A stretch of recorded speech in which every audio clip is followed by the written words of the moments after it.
이 건물은 동양척식 주식회사 대전 지점 건물입니다. 동양척식 주식회사는 일본이 중국과 조선의 식민지 경영을 위해 1908년에 설립한 회사입니다. 주된 사업은 일본인의 이민과 현지의 토지 경영이었습니다. 일제 식민정책의 최전선에서 조선의 토지와 자본을 잠식하는 천병의 역할을 했습니다. 우리나라에 현재 목포와 부산에 동양척식 주식회사가 남아 있습니다. 물론 대전까지 세 곳인데요. 목포와 부산은 모두 박물관으로 현재 활용 중이지만 이 대전의 건물은 개인이 지금 매각한 상태이고요. 현재 공사가 진행 중의 모습으로 보입니다.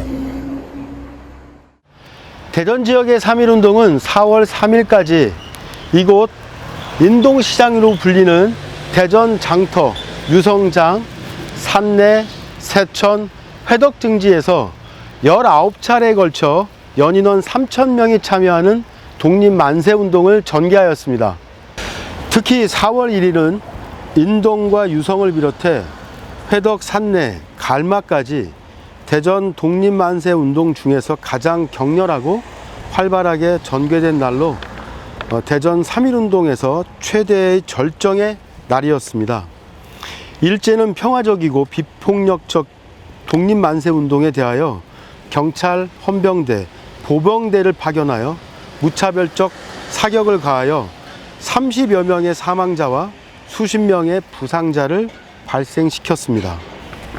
대전 동구에서는 2000년부터 매월 4월 16일에 인동장터 만세운동을 재현하고 있으며 2018년 독립만세운동 역사를 테마로 한 벽화를 조성하였습니다.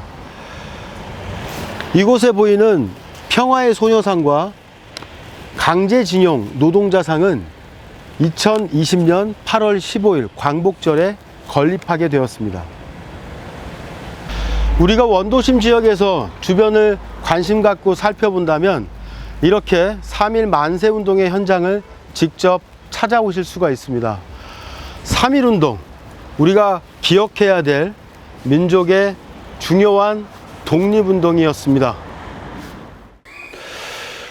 올해는 바로 해방 75주년입니다. 저희가 광복을 맞은 지가 벌써 75주년이 된 건데요. 오른쪽에 보이시는 이 을류 8월 15일 기념이라고 써 있는 이 비석이 하단에 보시면 해방 기념비라고 쓰여져 있습니다. 처음부터 이 비석은 이곳에 있었던 것이 아닙니다. 대전역에 세워졌었죠. 언제냐면요, 1946년 8월 15일입니다. 그러니까 1945년 을류년의 해방을 기념하기 위해서 당시 대전 부민들이 십시일반 돈을 모아서 바로 이 비석을 1년 후인 46년에 대전역 광장에 세우게 된 겁니다. 당시로서는 굉장히 규모가 컸고요. 타 지역에서도 여러 사례를 확인할 수 있는데 청주나 전주, 제주, 또 수원 등지에서도 이 해방 관련 기념비가 있다고 합니다. 전국에 11곳밖에 없는데요. 그 중에서 규모가 가장 크고 또 격식을 갖춘 그런 비석이자 당시로서는 대전의 가장 중요한 장소인 대전역에 세웠다는 게 의미가 있겠죠. 이 비석의 특징은 바로 한글로 쓰여져 있다는 겁니다. 잘 보시는 것처럼 을류 8월 15일 기념이라고 써 있습니다. 요즘에는 기념이라고 하죠. 이 비석의 뒷면에 보면 대전 시민일동이 아니라 대전 부민일동이라는 기록이 있습니다. 아마도 당시에 대전 부였기 때문에 대전 부민일동이라고 기록이 되어 있겠죠. 바로 부민이라는 기록은 제가 이때까지 대전의 여러 비석들을 확인했을 때 처음 확인되는 그런 비석의 기록이라고 볼 수 있습니다. 이 비석이 1971년 8월 15일 날 바로 이곳에 다시 세워지게 됩니다. 즉 대전역에 있어야 될 이 해방 기념비는 여러 곡절 끝에 이곳 보문산으로 옮겨지게 된 겁니다. 벌써 옮겨진 지도 약 50년이 가까워 오고 있습니다. 올해가 한국전쟁이 끝나고 70주년이라는 다양한 행사들을 합니다. 처음에 말씀드린 것처럼 해방 75주년이라는 의미를 우리가 꼭 올해 다시 한번 새겨볼 필요가 있는데요. 대전에는 을류해방기념비 말고도요, 유성초등학교의 해방기념비와 유성의 세동이라는 동네가 있는데, 바로 그 세동의 상세동이라는 마을에 광복을 기념하는 느티나무를 식수한 또 기록이 있습니다. 그래서 대전에서는 식수한 곳, 그리고 기념비를 2곳에 세운 그런 도시이고요. 전국에서 해방 관련 비석을 제일 많이 보유한 도시다, 이렇게 이야기할 수 있을 것 같습니다. 이 비석의 가장 큰 특징은 아까 소개한 것처럼 한자가 아닌 한글로 쓰여져 있는 건데요.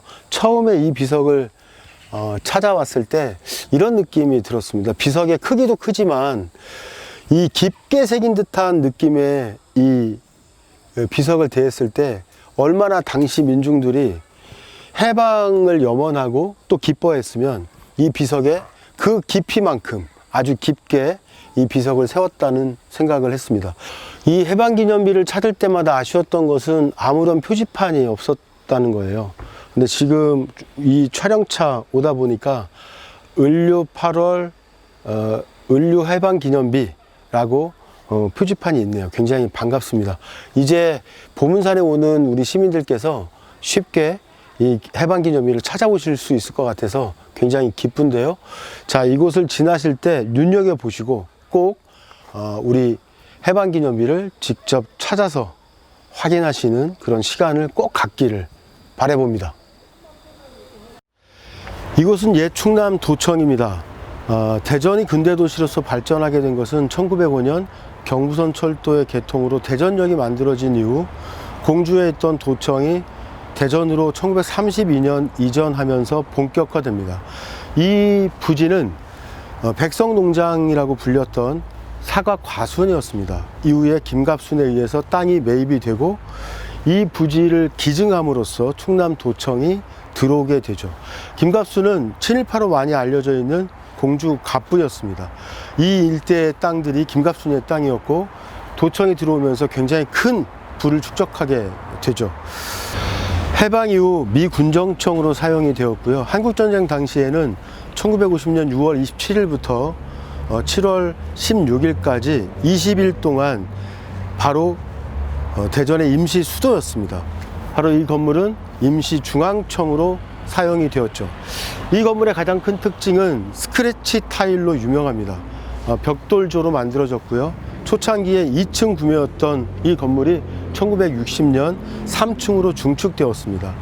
이 건물은 대전의 대표적인 근대문화유산이면서 등록문화재 18호로 등록된 건물입니다.